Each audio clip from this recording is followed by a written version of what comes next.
আল্লাহ বলে বন্ধু সে যে অন্ধকার থেকে আলোতে টেনে আনে, মিনাজ যুলুমাত ইলান নূর, অন্ধকার থেকে, গুনাহ থেকে, পাপ থেকে, নাফরমানি থেকে, হারামি থেকে, বদ আখলাকি থেকে, সমস্ত অস্থিরতা থেকে, বেহায়াপনা থেকে, অসভ্যতা থেকে যে আলোর দিকে, নামাজের দিকে, সেজদার দিকে, জিকিরের দিকে, তাকওয়ার দিকে, ইখলাসের দিকে, ইয়াকিনের দিকে, তাওয়াক্কুলের দিকে, জান্নাতের দিকে যে টেনে নিয়ে আসে, আল্লাহর কসম তাকেই বন্ধু বলে, তাকেই বন্ধু বলে, তাকেই বন্ধু বলে।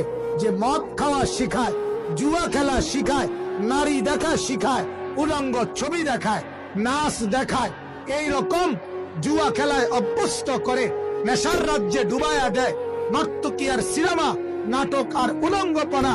তোমার যেই বন্ধু তোমার সঙ্গে থাইকা মোবাইলে দেখায়, তোমারে ডাইকা দেখায়, তোমারে জুয়ার আড্ডায় নেয়, মদের আখড়ায় নেয়, নর্তকীর কাছে নেয়, বেহায়া কোনো মেয়ের সাথে প্রেমের সম্পর্ক করায়া দেয়, কোন উলঙ্গ অসভ্য নারী রাত্রি গভীরে তোমার সাথে কথা বলার জন্য সুযোগ করে দেয়, আল্লাহর কসম ওইটা বন্ধু না, ওইটা শয়তান, শয়তান, শয়তান, ওইটা শয়তান যুবক।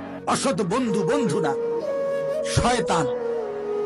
এই জন্য যে বেড়ি আরেক বেড়িরে বেফরদা বাজারে অটক করে লইয়া যায়, এই বেড়ি শয়তান,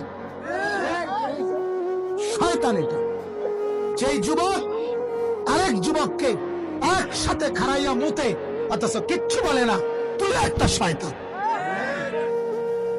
কি বন্ধু না, কিসের ফ্রেন্ড? হ্যাঁ, অসভ্য আবার ফ্রেন্ড হয় কিভাবে? বন্ধু তো দুশ্মন হয় না। বন্ধু কিভাবে বন্ধুকে আগুনে ফেলে? কথা বলে।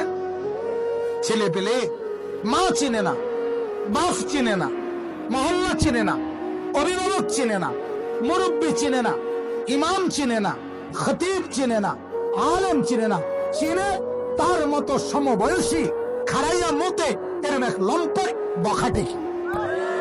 তারই তার স্বপ্ন, ধ্যান, জ্ঞান তারই নিয়ে চলা। আশ্চর্য বেটা, তুই বোঝো না সে তোরে নষ্ট করে দিচ্ছে। আমার এক ক্লাসমেট, আমি যে সময় দাখিল পরীক্ষা দিছি 1998 ইংরেজিতে, আমাদের আমলে দাখিল আর এসএসসি রেজাল্ট একসাথে দিত না, এখন দেয়। আমাদের আমলে দাখিল পরীক্ষার রেজাল্ট, আলিয়ার মাদ্রাসার রেজাল্ট বোর্ড পরীক্ষার পরে দিত। স্কুলের বোর্ডের পরীক্ষার রেজাল্টের কিছুদিন পর, 15-20 দিন 25 দিন পর। 98